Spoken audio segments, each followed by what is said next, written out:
On Saturday, Manchester United with a trip to 5th place West Ham. You got to be feeling pretty good here about your Hammers, not just because they're playing well. Yeah, they're in 5th, but United's limping in. Yeah, listen, United can leapfrog West Ham with a win here. United, who've travelled well. But United, given their own inconsistencies, given their Champions League exertions in the week, and I've sat here and made note of West Ham's, well, before the season, poor record at home, yet Ole Gunnar Solskjaer has not gone to the London Stadium as won as Manchester United manager. That is incredible for me. Listen, West Ham are playing with confidence. Michael Antonio slowly coming back. See how much you can get out of him. But right now, I'm leading Hammers. Craig, could you see Manchester United slipping up here? Hold on now. Hold on, Shaq. How many times has Ole Gunnar Solskjaer been to the London Stadium as United manager? 3, I think. 3 or 4. I mean, he's not. I thought you were talking about like Sir Alex Ferguson there. He's 15 years of managing. He's never won at the London Stadium. I mean, that's taking criticism of Solskjaer to a new level. We were discussing West Ham's record at the London Stadium. At back end of last season, and I remember saying this to Craig, Spurs had won more times at the London Stadium than West Ham had won at the London Stadium. I mean, and then as Manchester United manager, you can't. I mean, West Ham's record before this season at home was simply awful ever since they moved to that new patch. All right. Craig, like we said, spot for United to trip up? Yeah, I mean, yeah, they could trip up.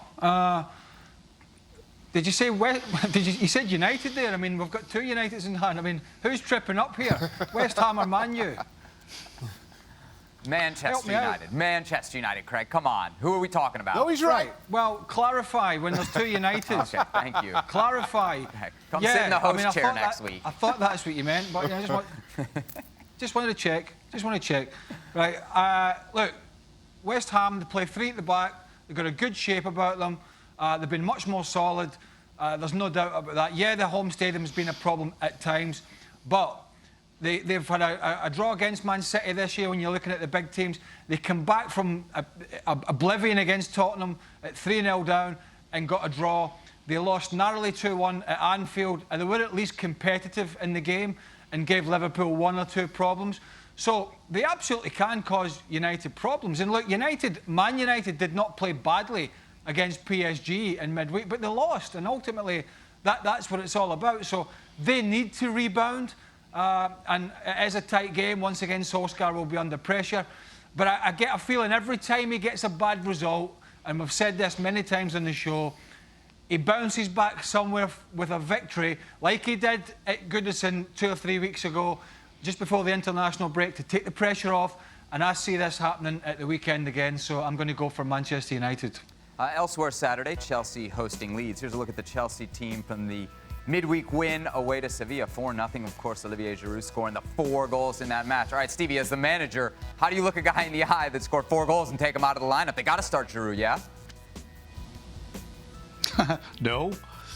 Listen, Giroud knows where he stands. He knows if everybody's fit, he's not going to be the starting centre forward, whether he scores 4 or 44. All he needs to do is look around at the team that he was playing in the other night to know that that's basically the second team. So, listen, he's long enough in the tooth. He knows the score. Frank knows it. I'd be shocked if Frank hasn't already told him. And so, no, regardless of him scoring 4 goals, he won't be starting at the weekend. Unless there's a flu epidemic amongst the team or something like that. That's the only way. Well, Craigie's got choices, Abraham, Havertz, and obviously Giroud. What should Frank Lampard do? Does what he feels is best. I actually would like to see Giroud in the side, because there's enough pace around about the others on the Chelsea side to supplement his lack of mobility. There's no question about his finishing skills, as he showed once again with the quality of his goals. And I don't know. I just wonder whether Lampard might put him in. I think Werner will be on one side. I think Ziyech will be on the other. probably Kovacic, Mount and Kanté in the midfield. I don't think much will change there, although Hudson-Odoi and Pulisic played really well in midweek. Great pace, great options. Havertz got some game time. I think Giroud might be the only change in the forward department from that not disappointing result against Tottenham, but a slightly disappointing attacking performance from what we've seen in recent weeks. So I think we might see that change up front. If Stevie wants to have a $5 bet with me over Abraham and Giroud, I'm happy to have it. Absolutely. Right, I'm on. I'm right, guaranteed you. I'm on Absolutely. Giroud starting. $5. Oh, man, the stakes never No, higher than he's they are not. here on on ESPN FC. Craig, give us a prediction. Leeds have caused trouble for other teams defensively. Can they do it to Chelsea? Well, Chelsea's defensive record, as I mentioned, has been superb. It was horrendous last season by their standards.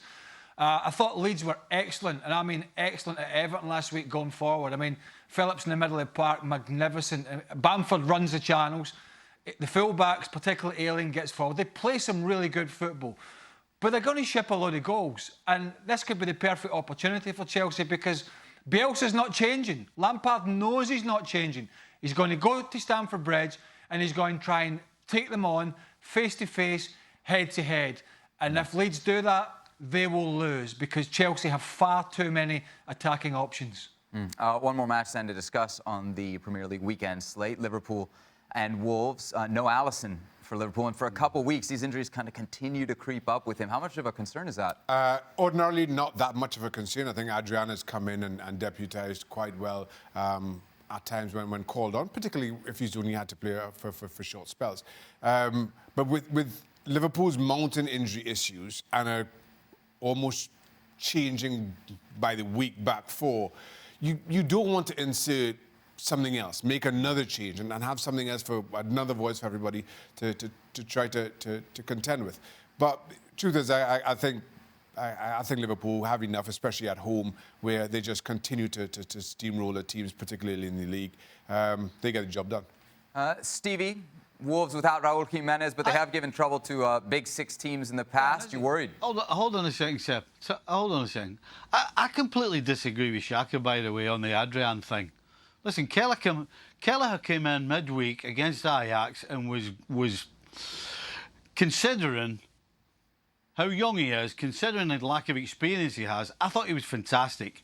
And Adrian, every time he's played since that horrendous night against Atletico Madrid at Anfield, looks like he's a problem, looks like he's got a mistake in him. And the last time he played was at Villa, and he was at fault for the start of the carnage there. So I disagree with Shaka. I think it's time. Kelleher has shown what he's capable of. And after the performance he gave against Ajax, I think they'll have confidence in him because Adrian, in my opinion, gives everybody in the back four jitters. They would be... I'd be shocked if that back line wants to play in front of Adrian before they want to play in front of Kelleher.